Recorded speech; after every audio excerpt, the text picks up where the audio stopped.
Chilli chicken Chinese recipe হলো বাঙালির কাছে অত্যন্ত জনপ্রিয় একটি রেসিপি। তো যাই হোক, চিলি চিকেন বানানো কিন্তু ভীষণ সহজ। আর এই চিলি চিকেন বানানোর জন্য আমি নিয়ে নিয়েছি 300 গ্রাম বোনলেস চিকেন। বোনলেস চিকেনেই চিলি চিকেন ভালো হয়। তো এর মধ্যে দিয়ে দিয়েছি 1 চিপি সয়া সস, সামান্য লবণ, গোলমরিচের গুঁড়ো আর আদা রসুনের পেস্ট। হাতে সময় না থাকলে আমি এই আদা রসুনের পেস্টটা দিয়েই রান্না করি। সাধারণ কয়েকটা মশলা দিয়ে ম্যারিনেট করে নেব। আর এর মধ্যে দিয়ে দেব সামান্য টমেটো সস। এই সমস্ত মশলাগুলো দিয়ে ভালো করে মাখিয়ে নিয়ে 1 ঘন্টাখানিক রেখে দেব। ম্যারিনেট করে রাখলে মাংসটা একদম নরম হয়ে যাবে। এখানে সয়া সস, টমেটো সস ব্যবহার করলে আলাদা করে ভিনিগার ব্যবহার করার দরকার নেই। এবার অন্য একটা পাত্রে নিয়ে নিয়েছি সামান্য কর্নফ্লাওয়ার। আর এর মধ্যে একটা ডিম ভেঙে নিয়েছি। নিয়ে এটা ভালো করে ফেটিয়ে নিয়েছি। চিলি চিকেন কিন্তু বিভিন্ন মানুষ বিভিন্নভাবে রান্না করে। আমি এই রেসিপিটা আমার মতো করে আপনাদের সাথে শেয়ার করছি। এবার ম্যারিনেট করা মাংসটার মধ্যে মাখানো কর্নফ্লাওয়ারটা দিয়ে দিয়েছি। দিয়ে ভালো করে মাখিয়ে নিয়ে এবার চিকেনগুলো ভালো করে ভাজা করে নেব। কড়াইটা বসিয়ে দিয়েছি। কড়াইটা বসিয়ে দিয়ে এর মধ্যে দিয়ে দিয়েছি সামান্য সানফ্লাওয়ার অয়েল। যেহেতু এটা একটু ডিপ ফ্রাই মতো হবে, এর জন্যে একটু তেলের পরিমাণটা বেশি দেব। পরে তেল সামান্য তুলে রেখে দেব।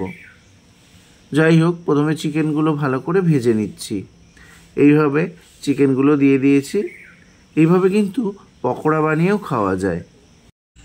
এই চিকেনটা ভাজার সময় উনুনের আঁচটা একটু কম রাখাই ভালো।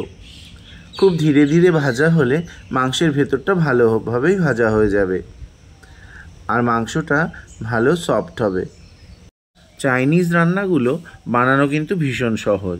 এতে সময় খুব একটা বেশি লাগে না।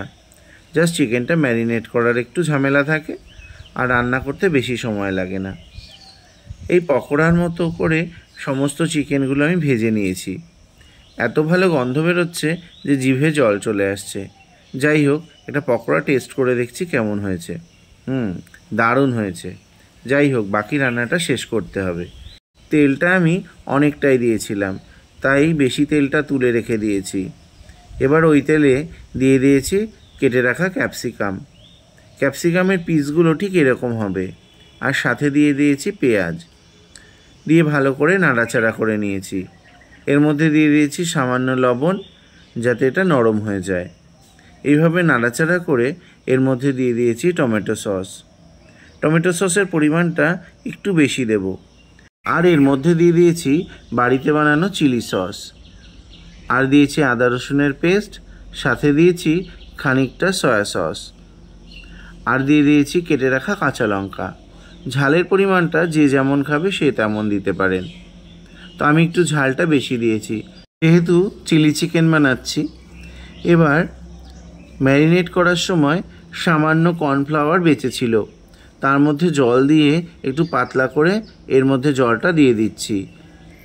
এবার দেখুন ঝোলটা প্রায় ঘন থকথকে হয়ে এসছে আর ফুটতে শুরু করেছে। এবার এর মধ্যে দিয়ে দিয়েছি ভেজে রাখা চিকেনের টুকরোগুলো। একটু নাড়াচাড়া করে দিচ্ছি ভালো করে। ঝোলটা একটু বেশি ঘন হয়েছে, তাই পাতলা করার জন্যে এর মধ্যে সামান্য জল দিয়ে দিচ্ছি। এবার দিয়ে ভালো করে নাড়াচাড়া করে ফুটিয়ে নেব। এই দেখুন ফুটতে শুরু করেছে। আর এর মধ্যে দিয়ে দিয়েছি সামান্য গোলমরিচের গুঁড়ো। তো রান্নাটা অলমোস্ট রেডি। দেখে তো জিভে জল চলে আসছে। রান্নাটা রেডি হয়ে গেছে। এবার নামিয়ে নিয়ে ভালো করে সার্ভ করে নেব। ভিডিওটি কেমন লাগলো অবশ্যই জানাবেন। ভালো লাগলে লাইক করবেন, কমেন্টস করবেন। আর যারা নতুন আছেন অবশ্যই চ্যানেলটি সাবস্ক্রাইব করবেন। রান্না তো রেডি। এবার কি টেস্ট না করলে জমে বলুন তো? আর দারুণ গন্ধ বেরোচ্ছে, আমি লোভ সামলাতে পারছি না। অসাধারণ গন্ধ আর স্বাদেও দুর্দান্ত। তো আপনারাও ঝটপট বানিয়ে ফেলুন দুর্দান্ত স্বাদের চিলি চিকেন।